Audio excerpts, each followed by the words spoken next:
हमने पिछली क्लास में मात्रा किसे कहते हैं उसके बारे में पढ़ा था। यानी स्वर के चिन्हों को मात्रा कहते हैं।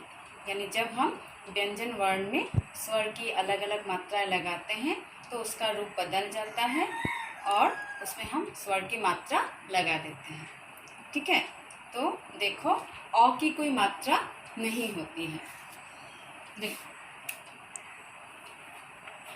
ये अ है, इसकी कोई मात्रा नहीं होती है। ठीक है, लेकिन ये सभी व्यंजन वर्ण में लगता है। जैसे उदाहरण देखो,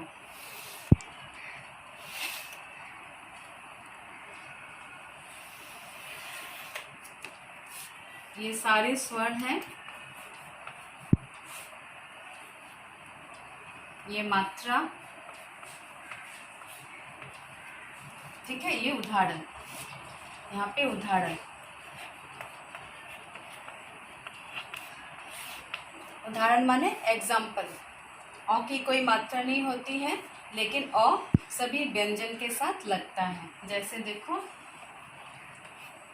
क, इसको कहते हैं हल चिन्ह। जब क को हम आधा करके लिखते हैं तो उसमें हल चिन्ह लगता है।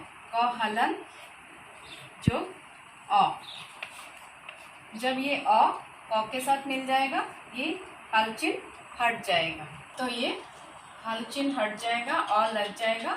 जब अ लग जाएगा तो ये हलन चिन्ह हट जाएगा। हम इसको इस तरह से क लिखेंगे। ठीक है, माफ करना। अब दूसरा देखो आ। आ की मात्रा इस तरह से होती है। ठीक है, और जब हम किसी भी माफ करना। अब देखो आ की मात्रा से हम उदाहरण कैसे लिखते हैं। जैसे ये र है, र को अगर हम स्वर के बिना लिखते हैं, स्वर की मात्रा के बिना लिखते हैं तो र हलंत। जोग, इस प्लस को हम हिंदी में जोग कहते हैं। फिर इसके साथ आ की मात्रा लगाएंगे, आ। ठीक है, तो जब र के साथ, र हलंत के साथ आ की मात्रा लगाते हैं तो ये हल चिन्ह हट जाता है, र में आ मात्रा लग जाता है। हम इसको ऐसे लिखते हैं रा। ठीक है, अगले मात्रा में आओ। ये है तुम्हारी छोटी की मात्रा। छोटी की मात्रा हम इस तरह से लगाते हैं। ठीक है, तुम लोग अपनी अपनी कॉपी में बाद में लिखना। छोटी की मात्रा जब हम लगाते हैं तो ऐसा होता है, जैसे नौ हलंत जोग छोटी की मात्रा, इस तरह से। तो जब हम लिखेंगे तो हल चिन्ह हट जाएगा, नौ नी, इस तरह से छोटी की मात्रा। फिर बड़ी की मात्रा देखो, बड़ी की मात्रा हम इस तरह से लिखते हैं। ठीक है, देखो ल हलन जोग बड़ी की मात्रा, तो हो जाएगा ली। ली, बड़ी की मात्रा को हम थोड़ा देर तक उच्चारण करते हैं, ली, और यहाँ पे नी। फिर छोटा की मात्रा देखो, छोटा की मात्रा ऐसा होता है, ऐसा। ठीक है, अब इसको हम कैसे लिखते हैं, जैसे कि प हलंत जोग उ। अब उ इसके साथ लगेगा तो पू हो जाएगा।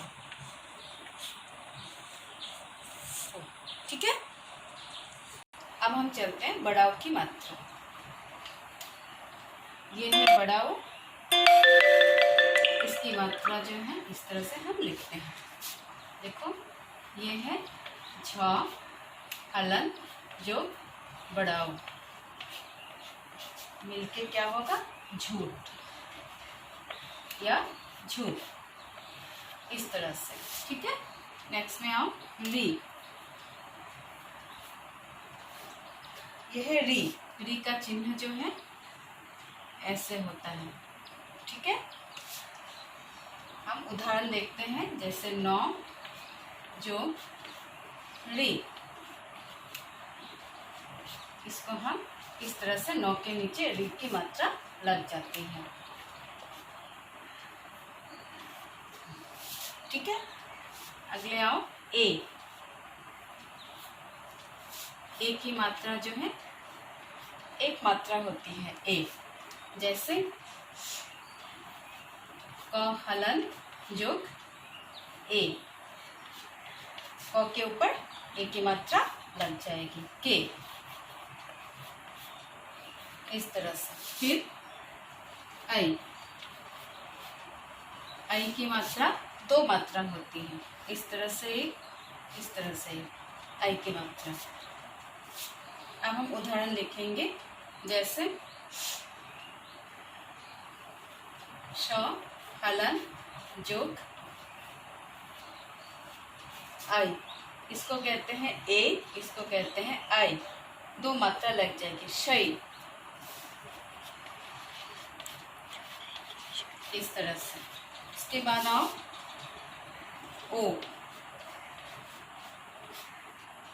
ओ की जो मात्रा है वो है इस तरह से, ठीक है।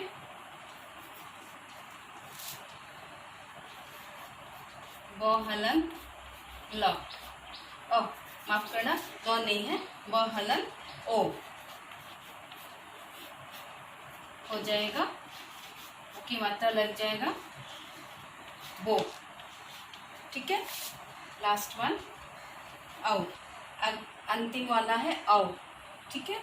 औ की मात्रा जो है इस तरह से है, इसमें भी दो मात्रा होती है औ, ठीक है। जैसे क हलन जोग औ, इसमें हम दो मात्रा लगाएंगे कौ, ठीक है। तो अपनी अपनी कॉपी में लिख लेना।